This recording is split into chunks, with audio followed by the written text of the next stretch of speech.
Good morning, class 9th. Students, we are on chapter number 2, Socialism in Europe and the Russian Revolution. And previous classes में हम लोग liberals, radicals and conservative के बारे में हम देख चुके थे. इंडस्ट्रियलाइजेशन के बाद क्या क्या चेंजेस आते हैं वो भी हम लोगों ने देख लिया था. Now we will discuss the coming of socialism in Europe, कि socialism यूरोप में कैसे आया.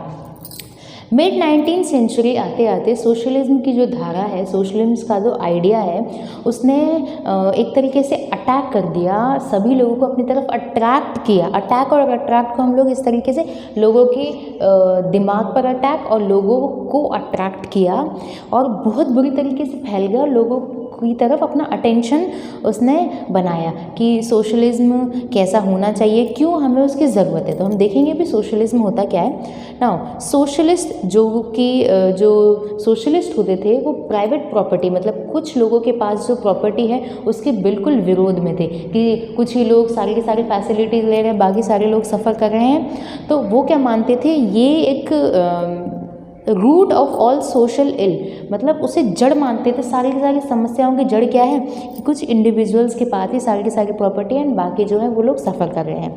सो इंडिविजुअल क्या करते थे, इंडिविजुअल ओन प्रॉपर्टी, मतलब उनकी जो फैक्ट्रीज़ हैं वो फैक्ट्रीज लगाते थे, उनके अंदर जो वर्कर्स है वो काम करते थे एंड वर्कर्स की वजह से ही उनके पास ज़्यादा से ज़्यादा प्रॉपर्टी आ रही थी.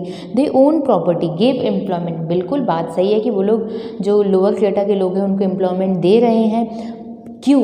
ऐसा नहीं है दुनिया का भला करने के लिए, वो सिर्फ और सिर्फ अपना भला करने के लिए, पर्सनल गेन के लिए उनको एम्प्लॉयमेंट दे रहे हैं. Not welfare of those who made property productive.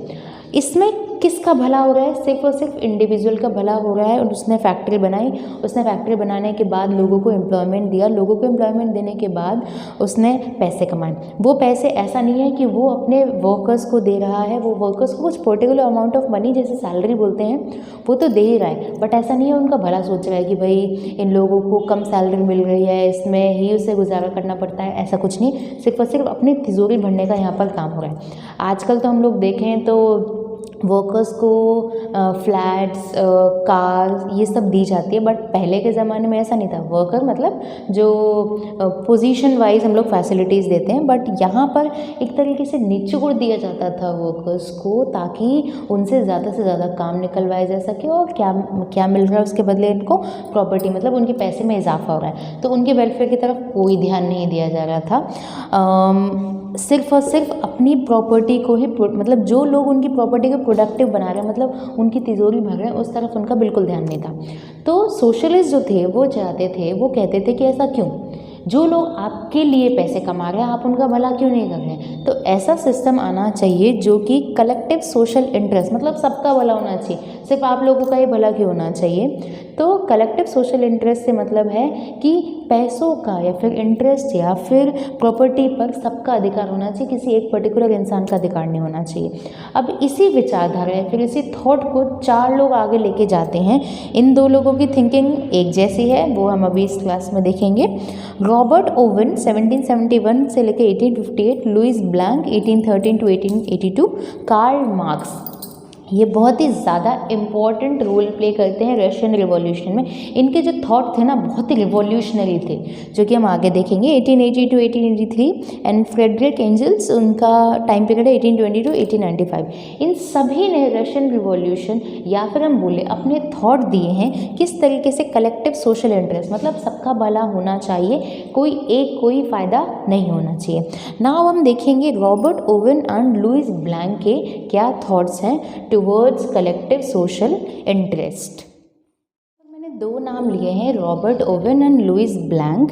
सो इन लोगों की जो थिंकिंग थी वो थी कोऑपरेटिव थिंकिंग, मतलब सबको साथ में लेकर चला जाए ऐसी थिंकिंग ही. कैपिटलिस्ट थिंकिंग नहीं थी. मतलब कैपिटलिस्ट मतलब आप खुद का ही, एक तरीके से कैपिटलिस्ट मतलब एक पर्सन या फिर एक कुछ लोग मिलकर इनकम कर रहे हैं, उससे हम रिलेट करेंगे. सो कोऑपरेटिव मतलब सबको साथ लेके चला जाए, मतलब सोशलिज्म से मिलती जुलती इनकी थिंकिंग थी. Cooperative means association combination of people produce goods together, साथ में उन्होंने कोई सामान को प्रोड्यूस किया, देन उन्होंने जो प्रॉफिट मिला है उसको अकॉर्डिंग टू जिसने जितना काम किया उसको डिवाइड कर दिया। तो यहाँ पे सबकी इंपॉर्टेंस दिख रही है। तो यही जो कोऑपरेटिव थिंकिंग थी उससे रिलेट करते थे हमारे दो थिंकर्स, उनका नाम है Robert Owen and Louis Blanc. इनके टाइम पीरियड्स मैंने यहाँ मेंशन किए हुए हैं। Now Robert Owen English manufacturer थे जिन्होंने एक कोऑपरेटिव कम्युनिटी, मतलब साथ सभी लोग साथ हैं, जो जितना कमा रहा है उसको उतने पैसे मिल रहे हैं, तो किसी के पास ज़्यादा पैसे नहीं है, सभी मिल बांट के काम कर रहे हैं। तो उस तरीके की कोऑपरेटिव कम्युनिटी और सोसाइटी उन्होंने बिल्डअप की थी न्यू हार्मनी इन इंडियाना। तो ये हो गया रॉबर्ट ओवन का एक कंट्रीब्यूशन। वहीं पर लुइस ब्लैंक कहते हैं कि हाँ ठीक है, चलो कोऑपरेटिव सोसाइटी है, बट गवर्नमेंट को भी कोऑपरेटिव कम्युनिटी को एक तरीके से एनकरेज करना चाहिए। गवर्नमेंट अगर एनकरेज करेगी तो वो ज़्यादा अच्छे से रन कर पाएगी।